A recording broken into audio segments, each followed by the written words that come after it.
What's up guys, it's ALP here. I'm back with another video, and today I'm going to talk about everything you need to start building your home recording studio and start recording songs at home today.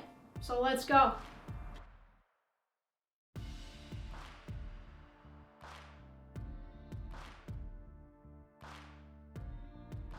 Alright, so let's talk about why you would want to build a recording studio at your home as opposed to just going out and going to a professional recording studio.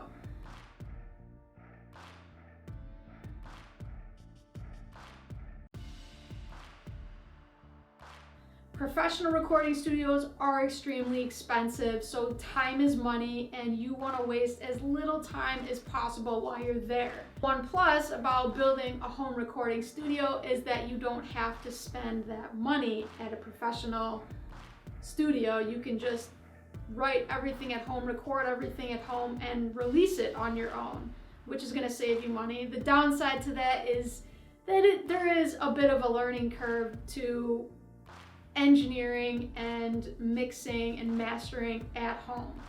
The second reason that you would want to build a home recording studio is to write demos.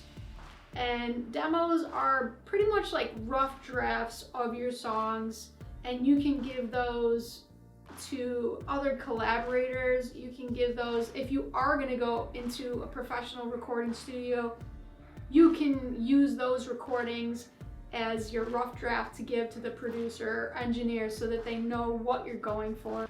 Now let's talk about what you're actually going to need to start building your home recording studio. Well, number one, and the most obvious and the most expensive part of this build is going to be your computer. Alright, so you might be wondering what you should get for a computer. Should you get a desktop? Should you get a laptop? What about Macs? What about Windows? And the truth is, you can get any one of them. They're all gonna work as long as you make sure you have the proper specs for recording music. I've been using this MacBook Pro for a long time and it still works great. The next thing you're gonna need to get is a DAW, or a digital audio workstation. And this is the recording software you're actually gonna be using to record your music. Now, there are a ton of options. There's Ableton, there's Pro Tools, there's Logic, GarageBand, Reason, Reaper. I mean, the list goes on. And again, it really comes down to what kind of music you're going to be creating, as well as your preference and price too, because these are all priced differently. A great DAW that I started off using, and I still use it occasionally, is Logic Pro X.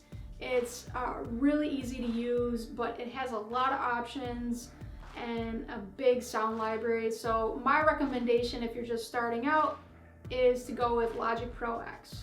The next thing you're gonna need is your audio interface. And I like to think of this as my translator. So it's gonna listen to all the sounds that you tell it, and it's going to translate that into a language that your computer and your DAW can understand. And this one in particular is the Focusrite Scarlett 2i2. It's two inputs, one for a mic and an instrument, and this is a really great starting point. I would say it's probably the best audio interface you can get within a lower budget. I've been using it for years and I've always been happy with it. So this would be my recommendation when it comes to audio interfaces. The next piece of equipment you're going to want to get is a microphone. There are a ton of different kinds of microphones, but for an overall vocals and instrument microphone, my suggestion would be to go with a large diaphragm condenser mic. And one that I've used for a long time is this Rode NT1A. So the cool thing about this Rode NT1A is there is a package deal that includes a pop filter as well as a shock mount. And I think it even includes an XLR cable. So that's come in really handy. I've gotten this package before, and it includes everything you need. So it's my recommendation. These are things that I use in my studio every day.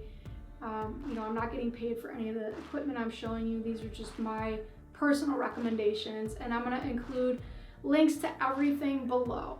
So you have your microphone, your audio interface, your computer, and your DAW.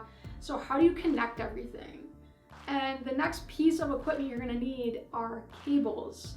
Cables are a boring piece of equipment, but they are 100% necessary when you want anything to work in your home recording studio. Your audio interface, unless you buy it used, is usually going to come with some sort of cable, some sort of USB cable to connect to your computer. So that should be covered. So just make sure you have the proper cable to connect your audio interface to your computer. The next cable you're going to want to get is an XLR cable, and that's going to connect your microphone into your audio interface. Now you can also get other cables like instrument cables to connect electric guitar or bass as well. So the next piece of equipment you want to get are headphones. Now these are a great budget option. These are the Sony MVR 7506. And headphones are good for a couple reasons in a studio. When you get professional studio headphones, you're not gonna get a sound that has like extra bass or enhancement that you might get with like Beats headphones. You don't want to mix or record with something like Beats headphones. That's not what they're made for. You want to get something like this so that you hear everything just as it's recorded. So you want it as flat as possible, and the better headphones you can afford, most likely the better your mix is going to sound. So these are an important part of a home recording studio.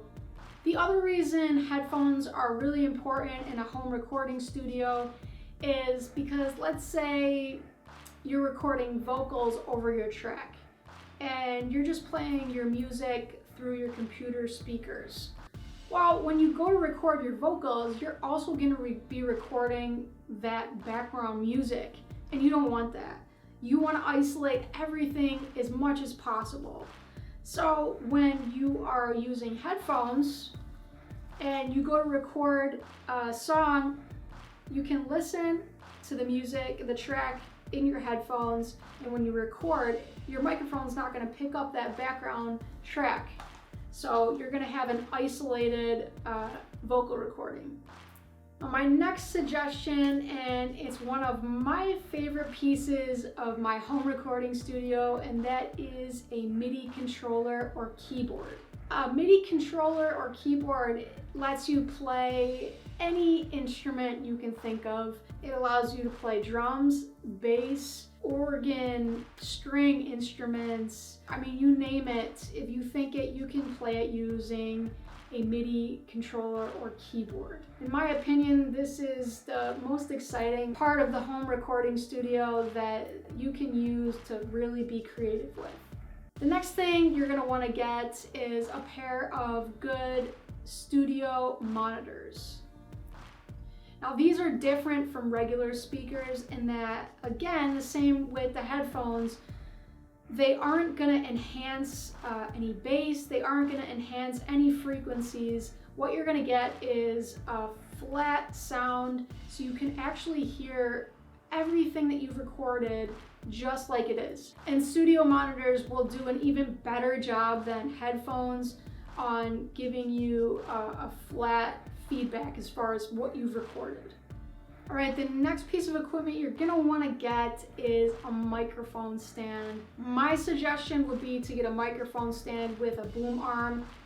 That's gonna give you a lot more flexibility when you're recording vocals, as well as if you're recording instruments. And lastly, I wanna talk about sound treatment. Now, if you have a separate room that you're going to be using for your recording studio, that's great because you can work on putting things on the walls to help treat the sound of the room. When you're recording, especially if you're using a really sensitive microphone, it's going to pick up a lot of what the sound of the room is, as well as your vocals or instrument, and it doesn't always sound great. You might get a lot of unwanted reflections, and it's just going to make mixing a lot harder. And so, acoustic panels are great for kind of absorbing as much of the reflections as possible. Let's say you don't have a separate space to record in. Let's say you're recording in your living room. Well, you can also get things to help isolate your vocals, like if you've ever seen the shields that kind of go around your microphone, those are things to help isolate just your vocals and so you don't get all of the room sound coming through your microphone as well. So acoustic treatment, sound treatment, that's the last thing on the list. But eventually it is an important step if you do want your recordings to sound professional and sound better and make your life a lot easier when you're going to edit. All right, so just to review everything you need to set up your home recording studio. All right, so number one, you want to get a computer, most importantly. And then on your computer, you're gonna want to have your DAW or your digital audio workstation. The next piece of equipment, number 3, is going to be your audio interface. Number 4 is going to be a microphone. Number 5, you want to get all the necessary cables to connect everything. Number 6, get yourself a pair of good studio headphones. Lucky number 7, my favorite part of my setup, a MIDI keyboard or controller. Number 8, it's always helpful to have a good pair of studio monitors. Number 9, get a mic stand for your microphone. It's gonna make your life a lot easier. All right, and number 10 is sound treatment. If you can't treat your room, try to get one of the isolation shields that go around the microphone to isolate your vocals as much as possible. I'm including links to everything you see in this video down below. It's everything I use in my personal home studio and that I've been using for years. Thanks so much for watching another video of mine. I hope this was helpful if you're trying to set up your home recording studio. And if you already have a recording studio, I'd love to hear what equipment you use or any tips that you found helpful in setting up your own studio right at home. I will see you on the next one. Peace!